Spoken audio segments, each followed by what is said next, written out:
I'm Tim Gill. I'm a researcher at Cambridge Assessment, and in this video I'm going to tell you about some research I've recently undertaken looking at how students and schools have performed on the new Progress 8 accountability measure.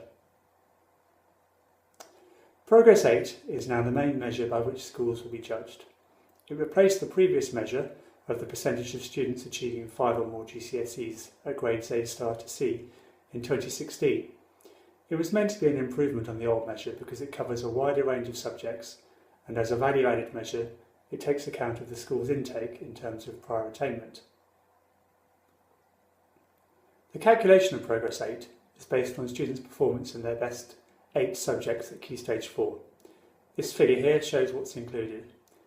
The 8 must include EBAC qualifications in Maths and English and 3 other EBAC subjects.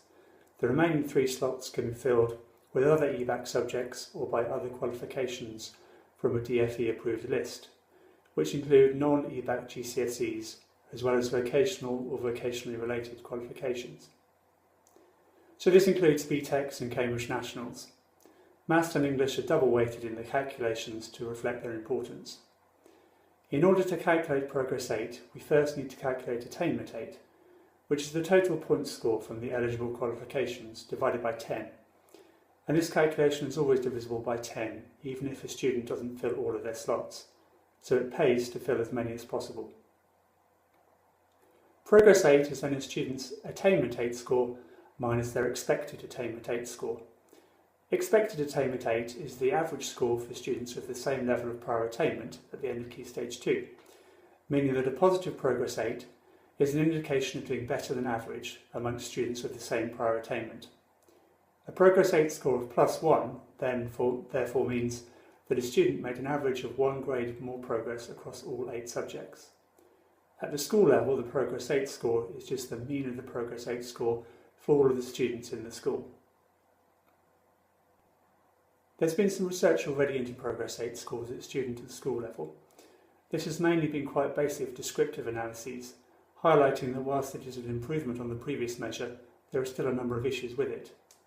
For example, at the level of the school, there is evidence that it's biased towards selective schools and against secondary modern schools. At the student level, there is evidence that certain groups perform better than others. These include female students and those of Chinese ethnicity, non-free school meal students, non-pupil premium students, and non-English speaking students. The purpose of my research was to build on this descriptive analysis and to delve a bit deeper into the relationship between various student and school level factors and Progress 8 scores. So, for my research I started with a fairly basic descriptive analysis of Progress 8 scores from 2015-16, which was the first year in which all schools were subject to the measure. This chart here shows the mean Progress 8 scores broken down by different student level factors. So we can see at the top that girls made more progress than boys. This difference is equivalent to about 1/4 of a grade per qualification. Secondly, I looked at the free school meal status of the students. The EVER FSM measure refers to whether the student has claimed for free school meals at least once during their secondary school years.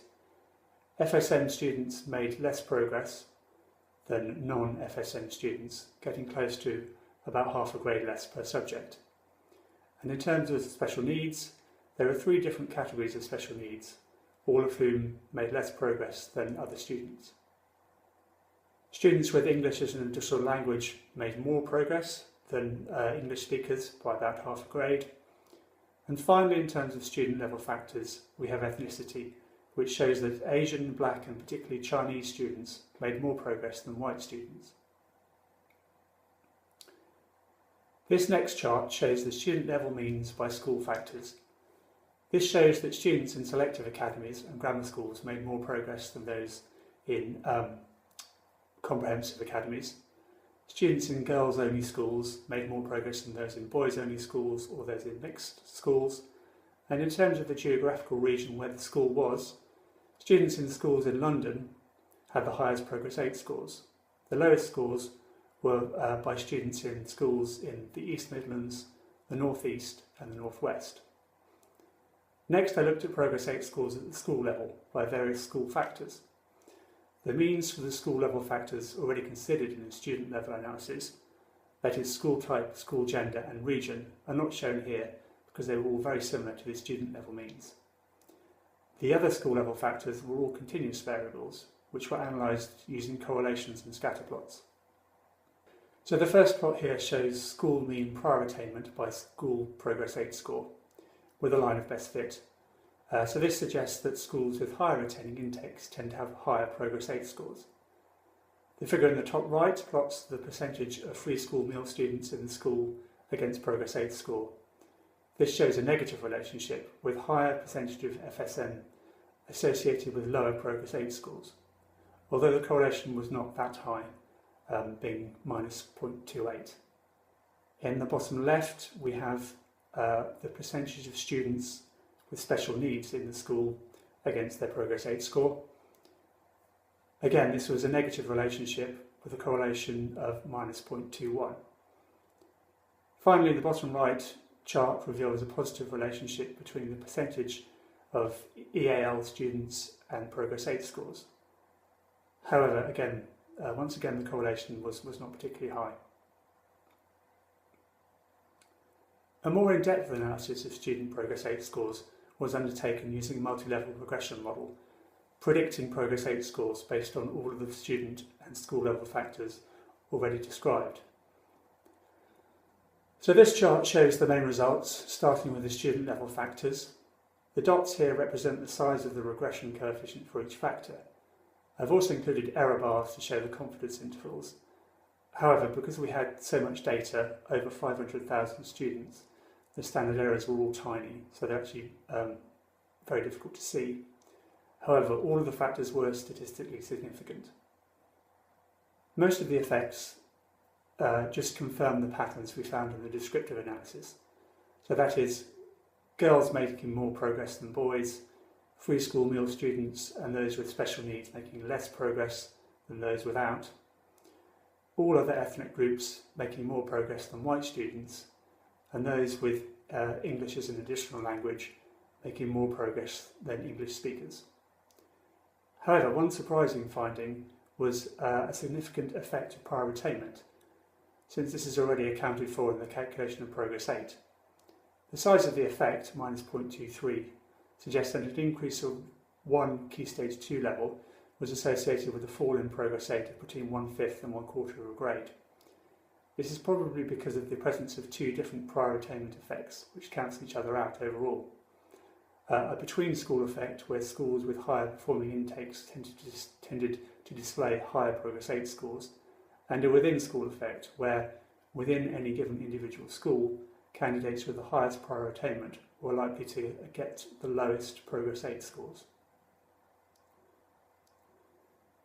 Moving on to the school level factors, for most of these we have larger standard errors, and so not all were significant. Also, there were some differences compared with the descriptive analysis. For example, students in grammar schools did not have a significant advantage over those in comprehensive academies. And although selective academy students did perform significantly better, the size of the effect went down from about 0.3 to 0.1. In terms of school gender, the effect of attending a girls' school was not significant, which suggests that the difference seen in the descriptive analysis had more to do with the fact that the students attending girls' schools are all girls, who, as we saw earlier, had higher scores on average. Or it could also have been because these schools tend to have students with higher levels of prior attainment. So, to summarise, many of the findings presented in this report agree with previous research which investigated progress in secondary schools amongst different groups of students. So, we found that female students made on average 1/4 of a grade per qualification more progress than males. One possible explanation for this is that the fact that in the past GCSEs had a substantial proportion of coursework or controlled assessment, which tend to favour girls. Students on free school meals made about 0.4 of a grade less progress. This has been linked in previous research to more disadvantaged students having less support at home and lower educational aspirations. White students made less progress than students from other ethnic backgrounds. The most likely explanation for this, according to previous research, is the importance of high aspirations in many minority ethnic families and communities. Finally, English as an additional language students made about 0.4 of a grade more progress, which again agrees with findings from previous research. However, part of this effect may be due to a change in the true EAL status of students over time. The definition of EAL students in the data was those exposed to an additional language in their home or community, taking no account of their actual proficiency in English. We know that all of the students included in the analysis have been in the country for at least 5 years, because we have their Key Stage 2 test results. It may be that for a lot of these students, their knowledge of English would have improved significantly in that time, and this may explain why their scores were so much greater. In terms of the findings related to school level factors, in the descriptive analysis we found that students in selective schools or in single-sex schools made considerably more progress on average. However, in the regression model, some of those differences disappeared or became much smaller because other factors were more important. For example, selective schools have a much higher attaining intake than other school types. Even so, some school type effects were still present after accounting for school mean Key Stage 2, with students in selective academies performing better by about 1/10 of a grade, and those in non-academy secondary moderns performing worse by about 1/10 of a grade than students in academies. The girls' score advantage disappeared completely in the statistical model. This is likely to be due to two separate reasons. First, girls' schools were likely to have a high-performing intake. Second, the effect of gender was in fact more important. As for the effects of region, these were smaller in the regression model than in the descriptive analysis. However, there was still evidence of a London effect, with more progress there than in any other region, even after accounting for other factors. Finally, I think it's worth some further comment on the school-level progress aid scores. Perhaps of most importance was the finding that, despite the measure taking account of prior attainment at the student level, Progress 8 systematically penalises schools with a lower performing intake. Furthermore, the effects at school level mainly reflected the student makeup of the school. Thus, schools with higher percentages of free school meals, special needs or white students tended to have lower Progress 8 scores on average.